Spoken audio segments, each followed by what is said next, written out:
Bismillahirrahmanirrahim. Alhamdulillah rabbil alamin. Wassalatu wassalamu ala sayyidina Muhammadin an-nabiyil amin wa ala alihi wa sahbihi wa tabi'ina lahum bi ihsanin ila yaumiddin.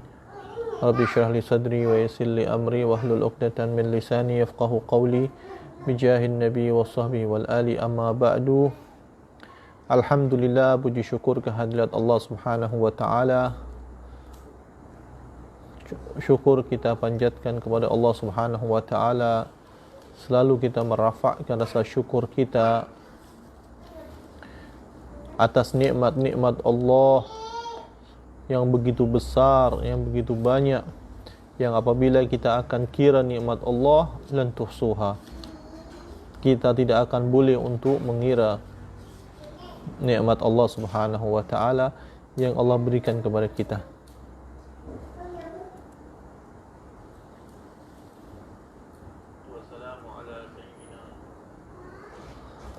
Ibadallah, tuan-puan, hadirin hadirat, muslimin muslimat yang dimuliakan oleh Allah Subhanahu wa taala.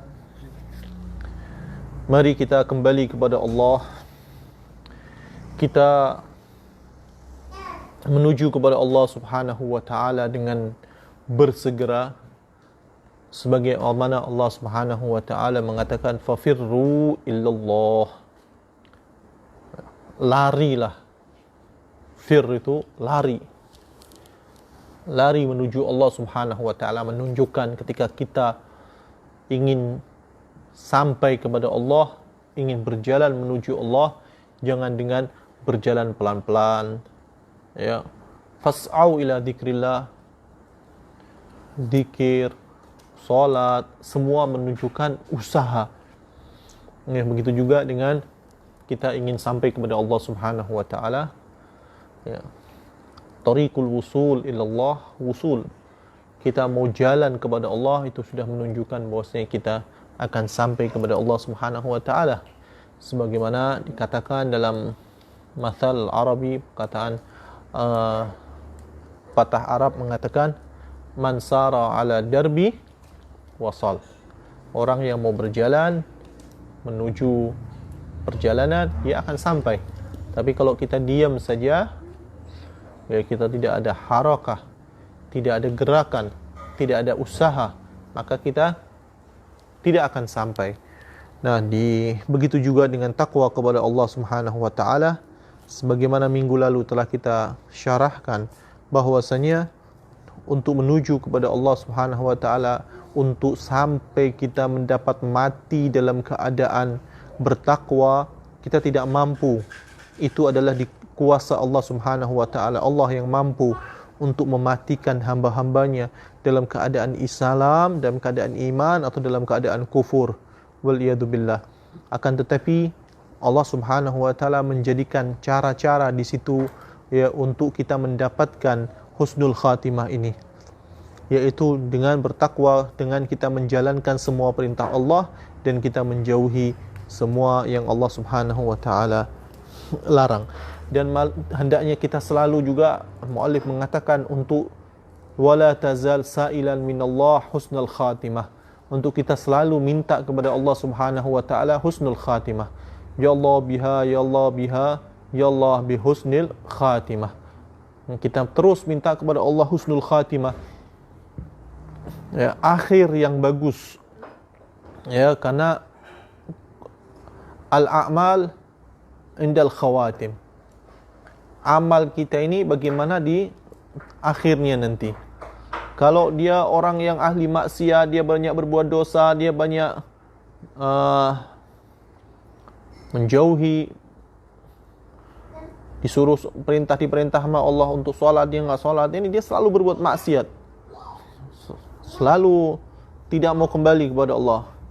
Akan tetapi ketika di akhir hidupnya dia mau bertaubat, dia mau inabah, mau kembali kepada Allah, maka dia akan masuk dalam syurga. Ya, begitu juga orang yang ahli ibadah, banyak taatnya, banyak ibadahnya, tapi di akhir hidupnya dia berbuat maksiat, maka dia akan masuk neraka. Jadi walaupun kita banyak ibadah kita, walaupun banyak sedekah kita, walaupun banyak bangun kita di malam hari, jangan pernah kita merasa puas.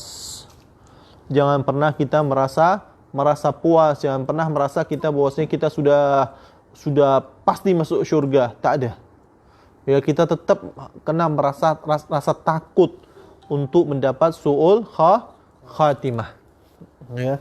Bahkan syaitan itu mengatakan qasama dhahri alladhi yas'alullaha ta'ala husnal khatimah.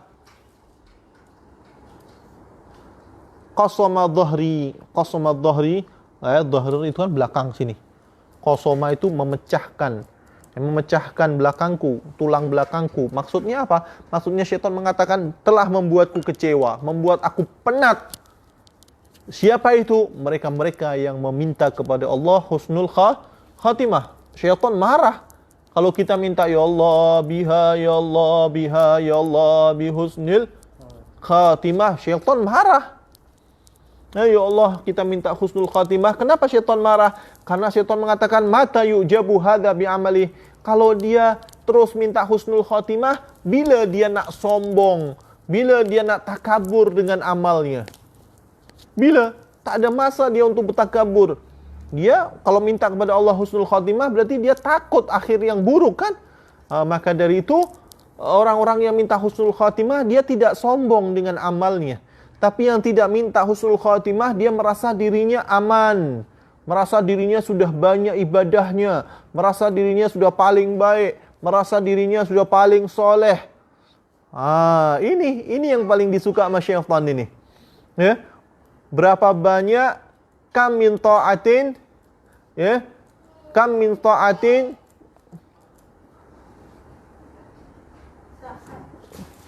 tusabbibul kibir. Turisul kibir. Wa kam min ma'siyatin turisul inkisar. Berapa banyak maksiat, perbuatan baik, perbuatan taat, tapi yang menyebabkan orangnya menjadi sombong. Dia pandai, dia berilmu, dia belajar, dia ibadah, dia bangun di malam hari, lepas tu alhamdulillah, saya sudah bangun di malam hari. Ya, dia bersedekah, alhamdulillah saya sudah bersedekah, saya sudah bangun di malam hari. Tapi itu mereka ya, kawan saya tu dia tak pernah bangun malam hari. Dia tidak pernah bersedekah, dia tidak pernah berbuat baik. So jadi saya lebih bagus daripada mereka. Ini nih. Amal seperti ini yang disuka oleh syaitan, sombong.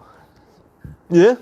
Sedangkan terkadang orang yang berbuat maksiat, walaupun dia berbuat maksiat, walaupun dia berbuat dosa, tapi dia bersedih. Dia mengatakan, ya Allah, kenapalah aku berbuat maksiat terus? Ya Allah, aku berbuat maksiat karena diriku diganggu oleh syaitan, oleh hawa nafsuku. Aku berbuat maksiat bukan karena aku berani kepadamu, bukan karena aku tak beradab kepadamu, ya Allah, tapi aku terkalahkan oleh hawa nafsuku, ya Allah. Dia bersedih. Dia berbuat maksiat tapi dia bersedih, dia menangis, dia mengetuk pintu Allah, ya Allah ampunilah dosa-dosaku. Ini yang disayang sama Allah nih. Ya. Jadi Allah ngelihatnya apa? Hati seseorang. Jadi jangan sampai kita beribadah, ya, tapi ibadah kita membuat kita sombong, merasa diri kita lebih baik daripada orang lain. Karena Rasulullah mengatakan la yadkhulul jannah man kana fi qalbihi mithqala dzarratin minal kibir. La yadkhulul jannah, enggak akan masuk syurga. Siapa? Orang yang di dalam hatinya ada rasa sombong. Tak boleh sombong. Paham? Tawadhu, merendahkan diri, al-inkisar, ya, merendahkan diri. Ya.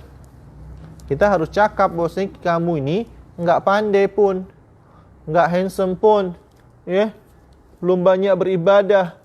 Ibadah kita masih banyak sombongnya, banyak riaknya, banyak ujubnya, banyak takaburnya. Maka itu ketika kita seperti itu, ya, kita merasa diri kita kurang.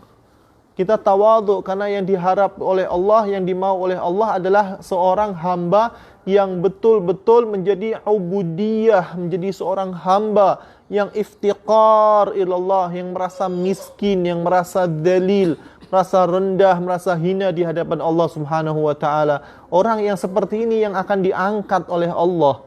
Man tawadha'a rafa'ahu Allah, wa man takabbara wada'ahu Allah. Orang yang tawadu, Allah akan angkat dia. Ya, orang yang sombong Allah akan jatuhkan, Allah akan hindarkan orang-orang yang sombong. Kita ingat tuh iblis, ya, iblis diusir oleh Allah Subhanahu wa taala dari syurga. Ya, dulu iblis itu penghuni syurga, ahli ibadah, taat. Hampir semua tanah-tanah di syurga itu pernah digunakan sujud oleh iblis-iblis. Mereka taat sama Allah, mereka ahli ibadah, kuat ibadahnya, ya. Tapi ketika Nabi Allah Adam diciptakan oleh Allah, kemudian Allah memerintahkan kepada semua makhluk, iblis dan malaikat, wa idh qulna lil malaikati isjudu li adama fasajadu illa iblisa aba wastakbar wa kana minal kafirin.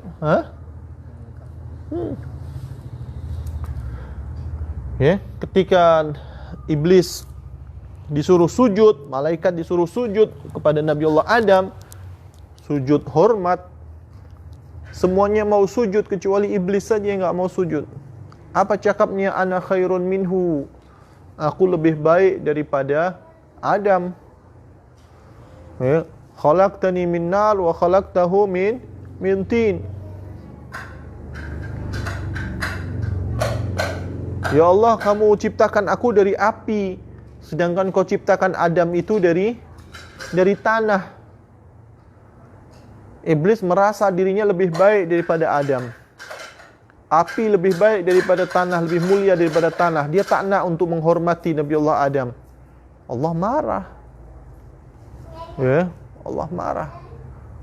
Allah usir semua iblis dari syurga.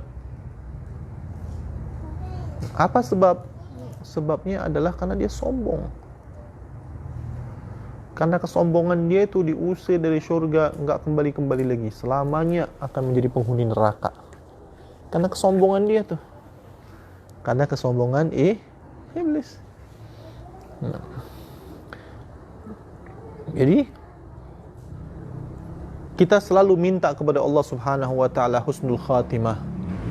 Juga kita memperbanyak waqti minal hamdi wa syukri lillah ala nikmatil Islam. Fa innaha a'dhamun ni'am wa akbaruha. Fa innallaha law 'adda ad-dunya bihadafiriha 'abdan wa mana'ahu al-islam lakana dhalika wabalan 'alayh. Walau a'tahu al-islam wa mana'ahu ad-dunya lam yadurhu dhalik. Li'anna al-awwal yamutu fayasiru ila an-nar wa hadha thani yamutu fayasiru ila al-jannah. Kita kena bersyukur kepada Allah Subhanahu wa taala karena kita diberikan Islam. Kita dilahirkan dalam keadaan Islam.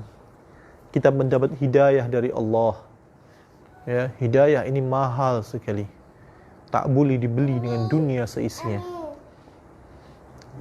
Ya. Yang paling nikmat paling besar adalah menjadi orang Islam.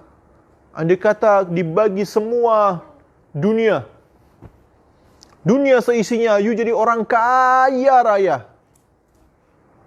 Jadi orang kaya, semua keinginan dia dapat, kereta paling bagus-bagus, rumah yang sangat hebat, tapi tidak dibagi oleh Allah Islam.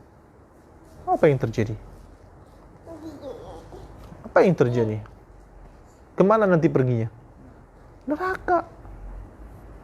Ya? Ada orang tidak mendapatkan dunia sedikit pun, dia hidup susah, tapi dia mengenal Islam, dan dia memeluk Islam, dan dia taat kepada Allah. Kemana kembalinya? Syurga. Dunia tidak penting, dunia hanya sebentar. Kita tidak akan lama tinggal di dunia. Mau berapa tahun pun, 60 tahun, 70 tahun, 80 tahun, mau 100 tahun pun, nanti kita akan kembali kepada Allah. Nanti di syurga dan di neraka mau berapa tahun? Selama-lamanya. Ini kehidupan yang kekal abadi. Kehidupan yang tidak ada akhir nanti. Jangan kita hanya memikirkan dunia yang sebentar, melupakan dunia yang kekal abadi. Pikirkanlah akhirat kita. Yang fokus kita adalah taat kepada Allah, memikirkan bagaimana bekal kita nanti menghadap Allah. Apa yang akan kita bawa nanti untuk ada di mahsyar, untuk ada di sirat, untuk ada di mizan. Ya. Nanti ketika dihisab, nanti untuk menjawab pertanyaan malaikat Munkar dan Nakir yang ada di kubur nanti. Apa yang akan kita persiapkan untuk ini semua? Itu yang kita fikirkan. Jangan yang kita fikirkan apa-apa yang masuk ke dalam perut kita. Ya, kenikmatan-kenikmatan dunia saja. Humumu fil ladatil akli wal farji. Yang mereka fikirkan, semangat mereka, ya, keinginan mereka, kebahagiaan mereka cuman kelezatan dunia saja. Jangan. Kita kena terus berfikir tentang nanti setelah mati. Kata Rasulullah, "Udhkuru hadimal ladzat." Ingatlah hal yang dapat menghancurkan kenikmatan. Apa itu? Ingat mati. Ya. Kita kena banyak ingat mati. Kalau kita ingat mati, kita akan banyak ibadah. Ya. Jadi nikmat Islam adalah nikmat yang paling luar biasa. Ni'matul Islam a'la ni'amin halad bisaha. Ya. Andai kita mendapatkan khubzun wa ma'un wa dhillun zaka ni'amul ilahi ajallu jahattu ni'mata rabbi in qultu anni muqillu. Muallif dalam kasidahnya beliau mengatakan, kalau aku dapat rumah, ada tempat untuk berteduh, ya, ada tempat berteduh, ada makanan, ada minuman, cukup. Itu nikmat dari Allah luar biasa sudah. Maka aku telah mengatakan kufur nikmat. Aku ni termasuk orang yang telah kufur nikmat apabila aku mengatakan masih kurang lagi. Ana masih sedikit lah, ana miskin lah, ana tak punya apa-apa lah. Tempat berteduh, rumah ada, makan ada hari-hari. Ya, minum ada, air banyak, apa lagi? Nikmat sudah dari Allah Subhanahu wa taala. Itu kita syukurin dulu tuh. Kalau yang itu kita syukurin, Allah akan tambah lagi, insyaallah. Ya. Jadi nikmat Islam, kita kena syukuri nikmat Islam. Nikmat sebagai seorang Islam, nikmat sebagai penuntut ilmu. Itu pun nikmat dari Allah Subhanahu wa taala. Yang Allah jadikan kalian ini adalah khawasul khawas. Menjadi orang Islam adalah khas. Di antara yang paling khas adalah kalian dijadikan sebagai para penuntut ilmu. Orang yang mempelajari hadis, mempelajari Al-Quran, mempelajari ilmunya Rasulullah. Ini mulia sekali. Ya, Sayyidina Abdullah bin Mas'ud ketika yang datang itu adalah para penuntut ilmu, dia mengatakan ahlan wa sahlan biwasiyati Rasulillah. Ahlan wa sahlan biwasiyati Rasulillah. Welcome. Selamat datang. Ya, kalau penuntut ilmu yang datang, selamat datang untuk orang yang untuk wasiatnya Rasulullah. Karena Rasulullah mewasiatkan kita untuk berbuat baik kepada penuntut ilmu. Ya, kita kena berbuat baik, berakhlak yang baik. Kita menghormati, sayang, cinta sama penuntut ilmu. Jangan sampai kita kita tidak menjadi orang yang alim, menjadi orang alim, ahli ilmu, tidak. Menjadi penuntut ilmu pun dia tidak. Menjadi pendengar ilmu pun dia tidak juga. Kun rabian. Kalau tidak semuanya yang tiga ini, maka jadilah orang pecinta. Orang yang cinta ilmu. Orang yang cinta kepada ahli ilmu. Wala takun khamisan. Jangan jadi yang kelima. Jadi orang berilmu tidak. Jadi pendengar, pelajar, penuntut ilmu tidak. Orang yang mendengar ilmu tidak. Mencintai ilmu tidak. Jadi orang yang kelima, apa itu? Benci terhadap ilmu. Kata Rasulullah, fatahlak. Maka kamu akan hancur. Kamu sendiri yang akan rugi ketika tidak mencintai ilmu. Ketidak sayang dengan ahli ilmu. Tidak memuliakan ahli ilmu. Bahkan saya pernah mengatakan bahwasanya ketika kita bersedekah kepada orang-orang miskin, fuqara masakin, kepada anak-anak yatim, bahkan kepada ibu bapa kita pun kita bersedekah, itu pahalanya besar. Tapi pahala yang paling besar, yang paling banyak pahalanya, berlipat-lipat ganda lebih, adalah bersedekah untuk para penuntut ilmu. Ya, karena penuntut ilmu adalah orang-orang yang menjadi pewaris Rasulullah sallallahu alaihi wasallam. Kita memerlukan sekarang para wurath. Islam memerlukan para pewarisnya, pewaris ilmu yang akan menyebarkan ilmu ini, yang akan menyampaikan kepada semuanya, yang akan menyampaikan kepada orang-orang yang tidak tahu, orang-orang awam, karena semua sekarang sibuk dengan dunianya. Mereka sibuk bagaimana memperkaya diri, mereka sibuk bagaimana memperindah mobil, kereta, rumah mereka sibuk bagaimana untuk pergi holiday ke luar negeri, mereka sibuk bagaimana memperbanyak uang mereka di bank-bank. Itulah yang mereka sibukkan, yang mereka cari. Sekarang kita memerlukan orang-orang, para penuntut ilmu yang hari-harinya sibuk memikirkan ilmu, sibuk mempelajari hadis, sibuk menghafalkan Al-Quran, sibuk memperbanyak ilmunya, sibuk berdakwah, menyampaikan la ilaha illallah, menyampaikan agama Islam yang indah, yang penuh dengan kasih, yang penuh dengan sayang. Yang orang-orang seperti ini, dia menghabiskan hari-harinya untuk Allah, hari-harinya untuk dakwah. Dia sudah kosongkan hatinya dari dunia.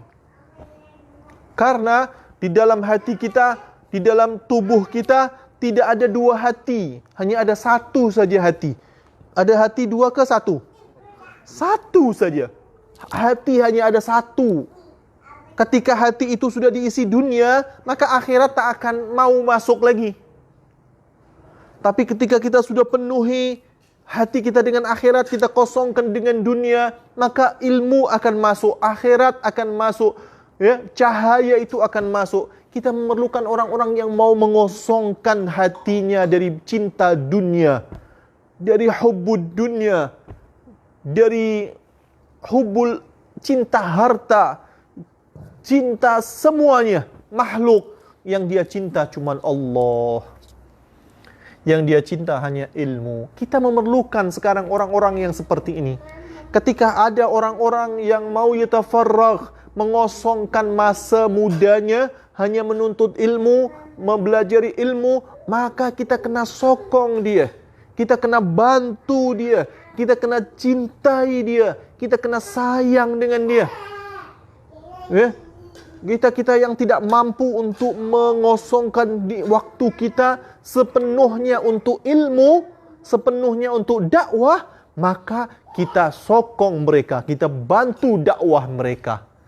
Kita bantu mereka dalam menuntut ilmu. Kita tanya, apa yang kalian perlukan? Saya perlu kitab, bagi kitab.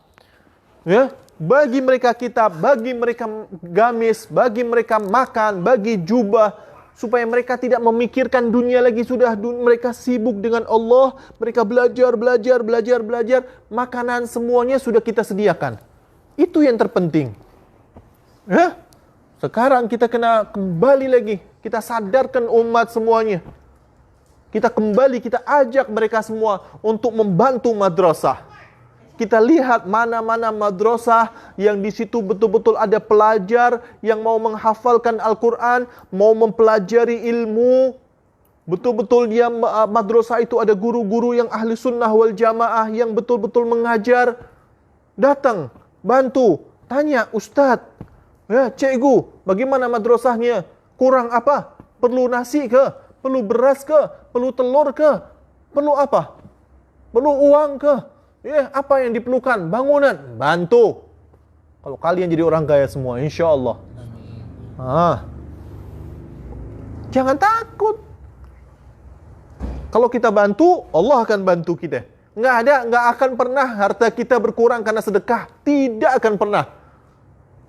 Yuk sekarang ada uang berapa yang dikeluarin?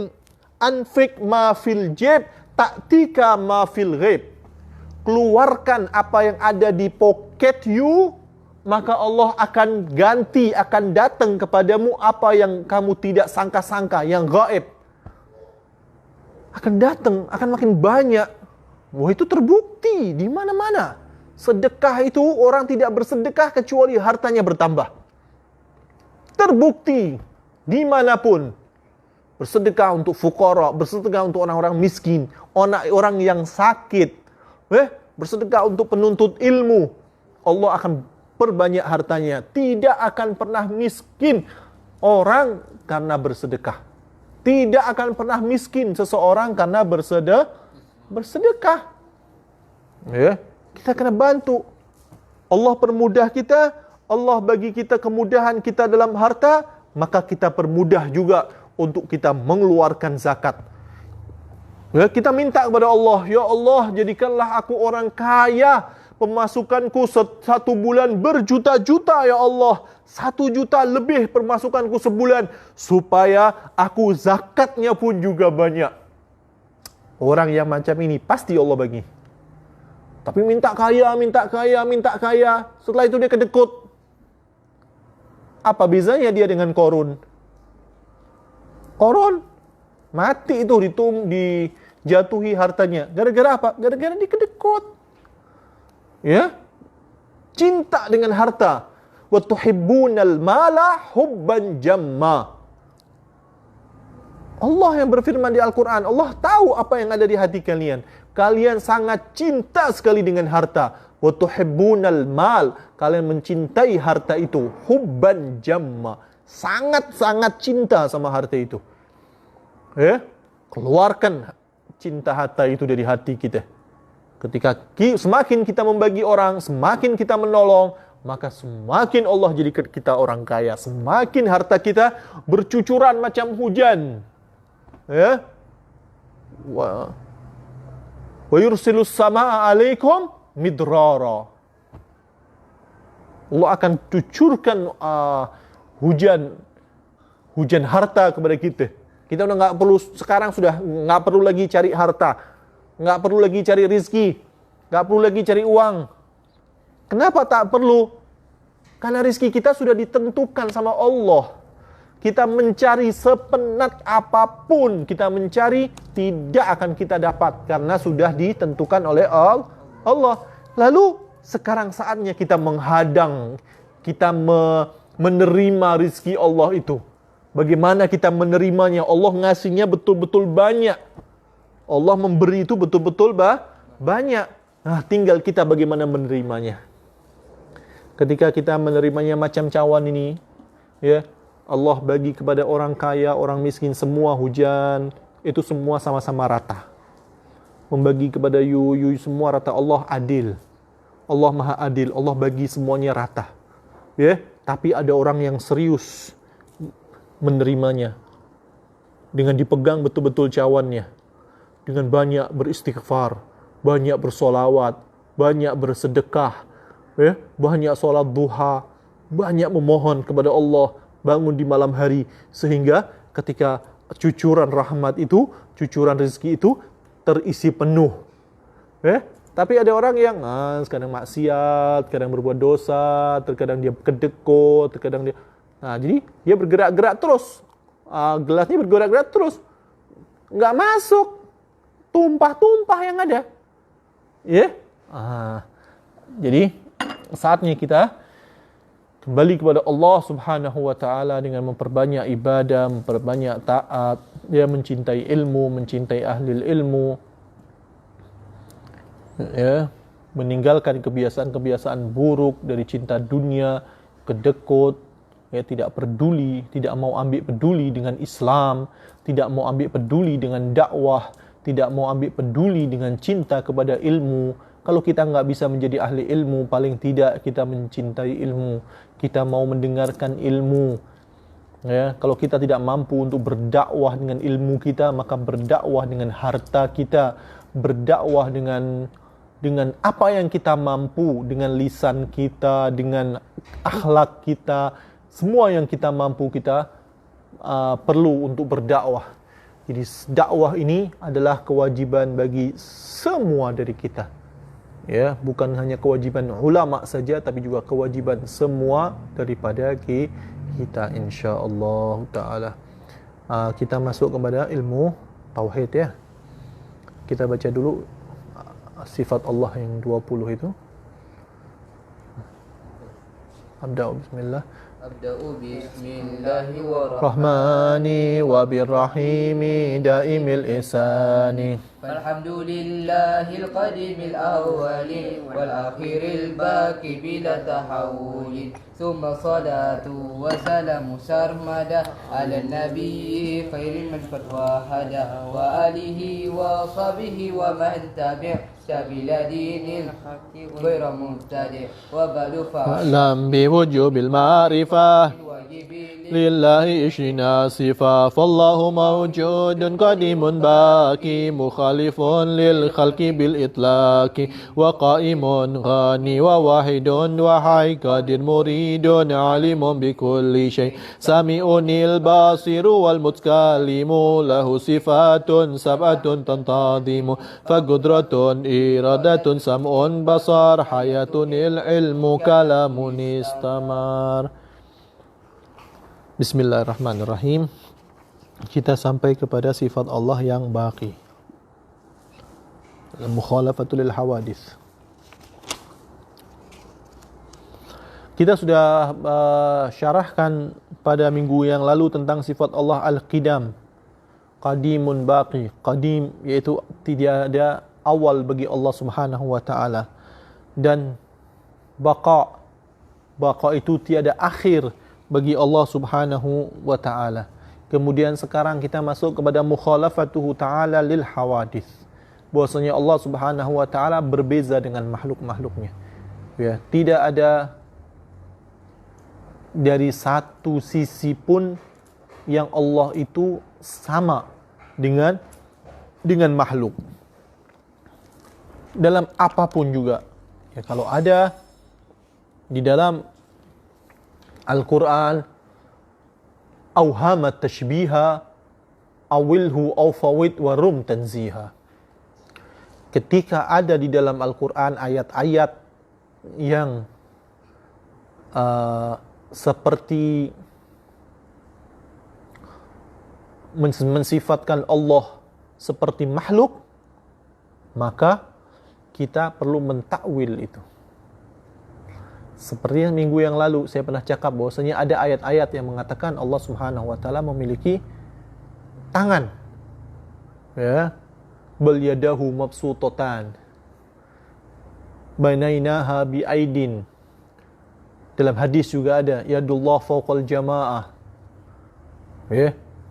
Di sini ayat-ayat yang menyerupai bahwasanya Allah mempunyai sifat seperti makhluk ini kita kena takwil.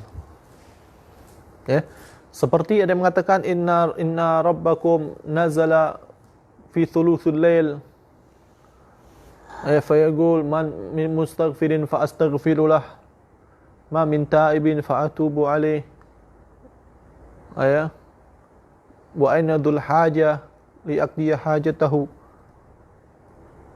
Dalam hadis bahwasanya Allah Subhanahu wa taala turun setiap sepertiga malam sebelum fajar. Allah turun bertanya, mana orang-orang yang beristighfar, aku akan bagi istighfarnya. Mana orang-orang yang mau bertaubat, aku akan bagi dia taubat. Mana orang-orang yang mempunyai hajat, aku akan penuhi hajatnya. Di sini Allah Subhanahu nazala rabbukum minas sama ila sama'id dunya. Ya. Kita kena takwil. Jadi bukan Allah, berarti kalau Allah ada di atas, Allah turun ke bawah. Bukan seperti itu. Ya, nazala rabbukum, yang turun adalah malaikatu rabbikum. Malaikat Allah. Yang turun adalah rahmat Allah. Kan boleh itu. Maknanya bagus, cantik. Ya, jangan berarti yang maknanya Allah turun, Allah tak perlu turun pun. Ya, karena Allah enggak di atas, Allah enggak di bawah, Allah tidak perlu tempat. Allah tidak perlu tempat. Kalau Allah ada di atas, berarti Allah fil jihah, ada di atas. Berarti di bawah tak ada Allah. Padahal Allah Subhanahu wa taala ada di mana-mana tanpa harus ada tempat. Tanpa harus ada di kanan ke, di kiri ke, di atas ke, di bawah ke. Ya, jihah, makan. Innallah ar-Rahmanu 'alal arsy istawa. Allah Subhanahu wa taala istawa 'alal arsy. Maksudnya istaula. Mana istawa adalah istaula, menguasai, yang memiliki. Bukan istawa bermakna duduk seperti manusia. Istawa bermakna duduk seperti manusia. Lah, kalau duduk Allah tinggal di arsy. Arsy itu siapa yang menciptakan? Allah. Arsy itu kan makhluk. Betul ke tak? Arsy makhluk. Bagaimana Allah berada di atas makhluk? Mana yang lagi besar? Arsy ke Allah? Lalu bagaimana Allah ada di atas arsy? Tak boleh. Kalau Allah ada di langit, lalu di dunia bagaimana? Allah ketika turun nanti langit siapa yang urus? Jadi bertempat. Yang menciptakan tempat siapa? Ada kanan, ada kiri, ada depan, ada belakang, ada atas, ada bawah. Siapa yang menciptakan ini? Sebelum adanya tempat, sebelum adanya kanan, depan, belakang, utara, selatan, timur, barat, sebelum adanya ini semua, Allah sudah ada tak? Sudah ada. Sebelum adanya tempat, sebelum adanya jihad, sebelum adanya makan, sebelum adanya arsy dan yang lain, Allah sudah ada. Jadi Allah tidak perlu. Allah nggak perlu dengan tempat. Kalau Allah ada perlu dengan tempat, sama dong dengan makhluk. Allah akan sama dengan makhluk kalau Allah memerlukan tempat. Allah memerlukan tangan, Allah memerlukan kaki, Allah memerlukan mata. Nah, itu tak perlu. Bukan seperti itu. Lalu bagaimana? Wallahu ta'ala a'lamu bis-shawab. Wallahu ta'ala a'lam. Kita nggak tahu. Tidak dapat kita memikirkan zatnya Allah. Akal kita siapa yang menciptakan? Allah. Lepas itu akal kita akan paksa untuk memikirkan Allah, susah. Yang ada bisa gila kita. Tidak mampu. Akal kita lemah. Kita cukup beriman kepada Allah. Mau jumpa Allah nanti di syurga. Di syurga Allah Subhanahu wa taala, orang-orang yang beriman akan boleh melihat Allah Subhanahu wa taala nanti di syurga. Kalau begitu kalau dapat dipandang oleh mata, berarti Allah ada di satu tempat sehingga kita bisa melihatnya. Jangan seperti itu. Bukan macam itu. Itu menurut pemikiran kita. Kenapa? Karena pemikiran kita ini selalu cakap, yang ada di pikiran kita ini adalah apa yang pernah kita lihat. Kita nggak mengatakan nanti di surga nanti kita akan melihat Allah, berarti Allah ada di satu tempat, kemudian kita bisa melihat Allah. Bukan macam itu. Lalu bagaimana? Wallahu ta'ala a'lam. Allah ini bicara surga, jangan disamakan dengan dunia. Mata yang kita gunakan untuk kita melihat di dunia, mata yang kita gunakan untuk kita melihat di dunia sekarang, ini bukan mata yang akan kita gunakan di surga nanti. Sudah berbeda lagi. Allah akan bagi kekuatan, Allah akan bagi mata yang lain yang mampu untuk melihat zatnya Allah Subhanahu wa taala. Jangan disamakan, nanti berarti Allah ada di surga. So kita semua bisa melihat Allah di surga nanti, Allah berada di satu tempat, kita melihatnya. Tak seperti itu pun. Lalu bagaimana? Wallahu ta'ala a'lam. Kita pasrahkan semua ini kepada Allah. Kita yakin dan kita akan kita yakini dulu. Setelah itu nanti kita buktikan di surga nanti. Wujuhun yawma idin nadhirah ila rabbiha nazirah. Hari itu di mana wajah-wajah akan bercahaya, bersinar di surga nanti. Ila rabbiha nadhirah, dan dia akan berjumpa melihat Tuhannya nanti. Di Al-Quran macam itu. Innakum satarawna rabbakum kama tarawna al-qamar. Kamu akan, ketika sahabat sedang duduk bersama Rasulullah SAW di malam hari, kemudian melihat bulan, kalian akan melihat Tuhan kalian sebagaimana kalian dapat melihat bulan ini. La tudhamuna syai'an. Kalian tidak akan saling berdesak-desakan. Ini tidak akan saling berdesak-desakan.